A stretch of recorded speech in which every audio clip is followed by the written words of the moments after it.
Welcome to Planning for the Future, the podcast.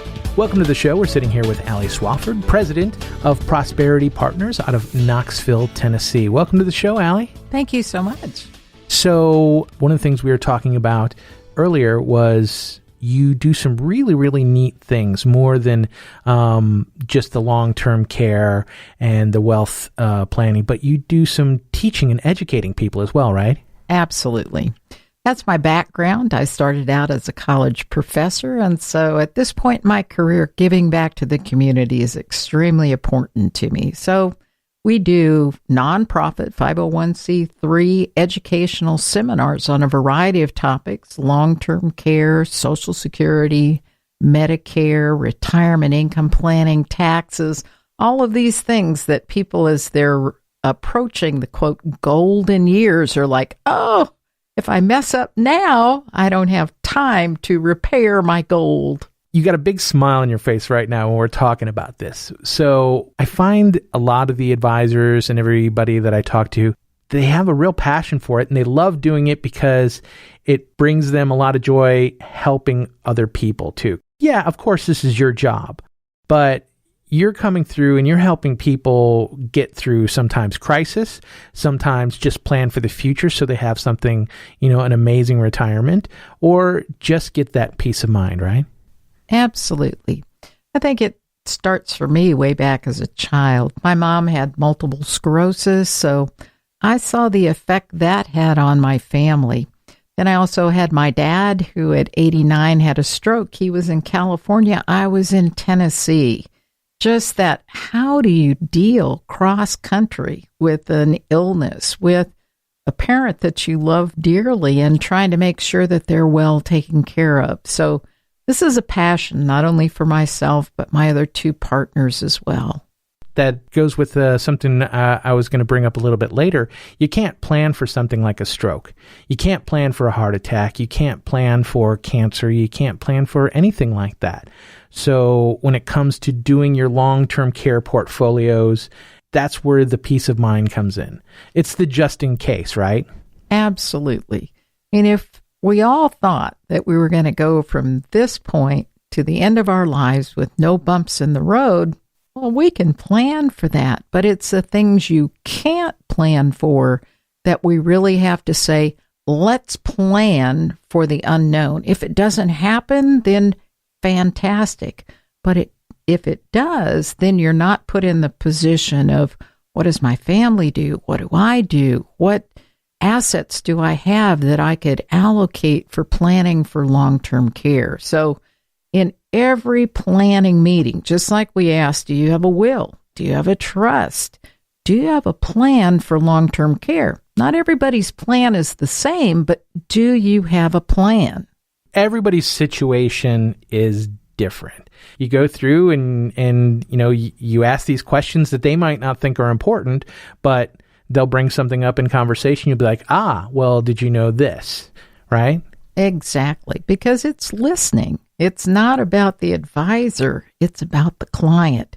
It's about the client and the client's spouse. It's about the client's family. Because we spend our lives, working hard, trying to do the best we can. Then we think, okay, I'm going to maintain my lifestyle. I'm going to get to play with the grandkids. I'm going to get to travel around the world. You never know what's going to happen the very next day. Long-term care planning is not like what it used to be. It's not that use it or lose it type thing. It's not car insurance. Exactly. And I certainly understood when I'm not going to tell you how many years I've been in the business, but it's more than 10, I can tell you. But 10 or 15 years ago, people used to say, well, I'm going to take my chances because, that pay and pay and pay and have premiums go up and then I never need it. Boy, that was a lot of money that I spent.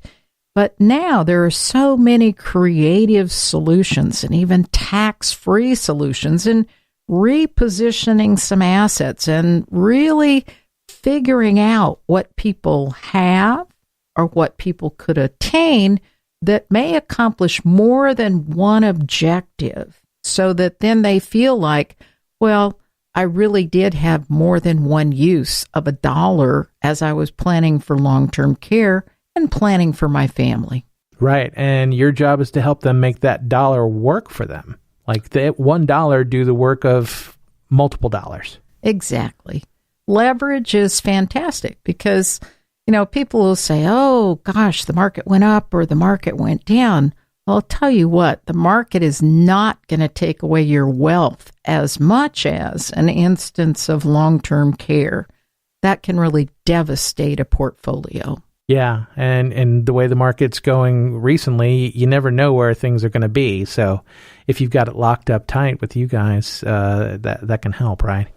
Well, at least we've planned. We use kind of a philosophy where you have now money, soon money, and later money, and you want to make sure that you have money in all of those buckets so that when we have volatility in the markets, we've already planned for that. Or when you have an instance of long-term care, we've already planned for that. You've mentioned peace of mind. And I think, having security, having peace of mind of knowing that you're going to make it through some of the volatility and crises that can occur because we planned for it. That's great. I love the analogy with the buckets. That's wonderful. And it's good for people. Like, that's a good takeaway for people, something that sticks in their head and helps them understand. And that's what you're there for, is to help them understand, because it can be confusing for the average person. Well, that's it. When you have those aha moments, we're not a financial planning firm that tries to speak over your head or, try and convince somebody that we're the smartest kid on the block. We're here to say, hey, we've done our homework. We know. Just the analogies of buckets. If you have, that now bucket, you go, oh yeah, that's money I'm going to need the next year. I need it now. And you've got money that is for soon. Okay, well, when these markets have these volatile times up and down, if I've got more conservative money in my soon bucket, then I'm not worried, because history tells us that later bucket is, yes, going to have volatility, but will have better returns. And in that later bucket, we've planned for long-term care. We've planned for spouses and families. So it all meshes together, and you see those aha big smiles, and people say, I get it. I'm going to be all right. Do people ever call you and say, Alee, I want to dip into my now bucket because I'd like to go on a cruise? Well, that's exactly what that now bucket's about. You ask people, you say, well, what are your plans? What would you like to do in the next 12 months? And people will tell you. Not too many today are saying they want to go on a cruise, but they may be saying, I'd like to buy a new boat, or maybe it's a car, or maybe there was a grandchild just born. I'd like to start a 529 plan. Whatever those things that they want to do in the next 12 months, we kind of put that in that now bucket.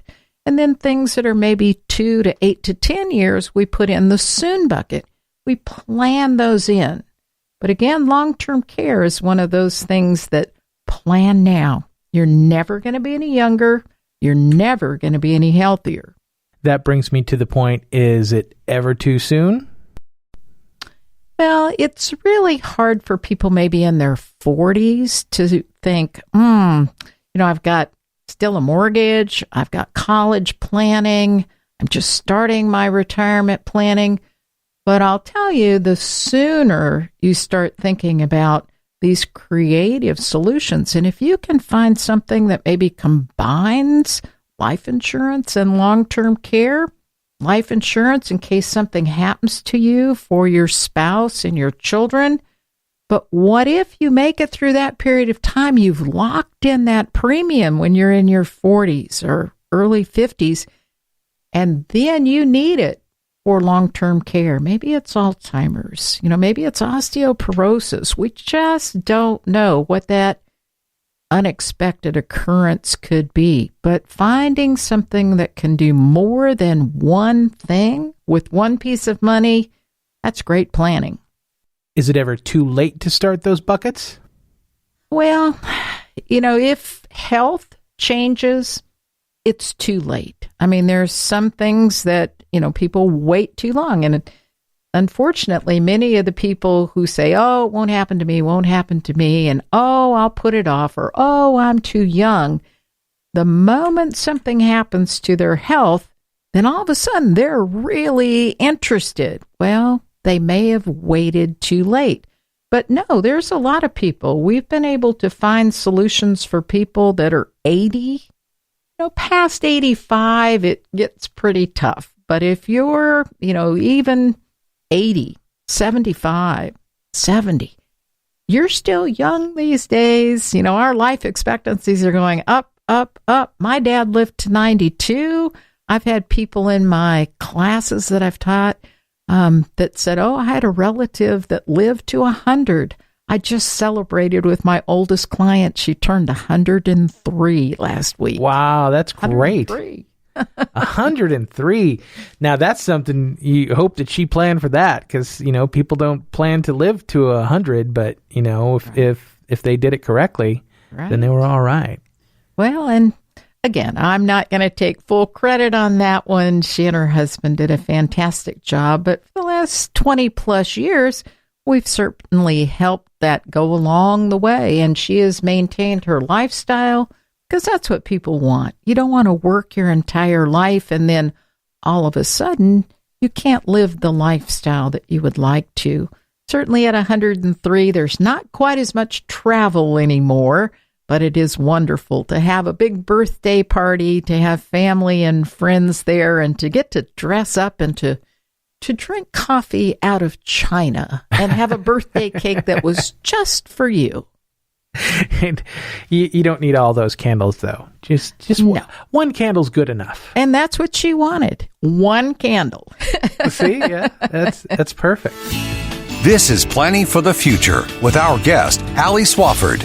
To get a free copy of Alee's book, call 865-690-0049. So you talked about working with your father with his financial planning. Right. Now, granted, you are an advisor, but do you recommend that parents work with their kids and just having them informed on what they're doing?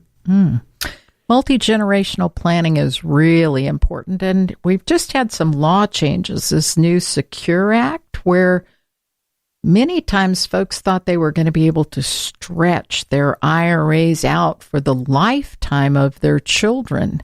Well, now with the Secure Act, 10 years max. This is really a big time when we encourage multi-generation round-the-table conversations. Let everybody know what the plan is, what you've already put in place, and if we need to change the plan because laws change, then we have everybody present and they know what's going on. So I'm all for multi-generational conversations and planning. It shouldn't be a secret. This isn't something that you, quote, take to your grave. Can't do anything about it then. Right. Times have changed. In the old guard, like, my parents, well, when it came to things like that, they didn't want you to know. It's not your business. Don't worry about it. We'll either have something for you or, don't worry about that.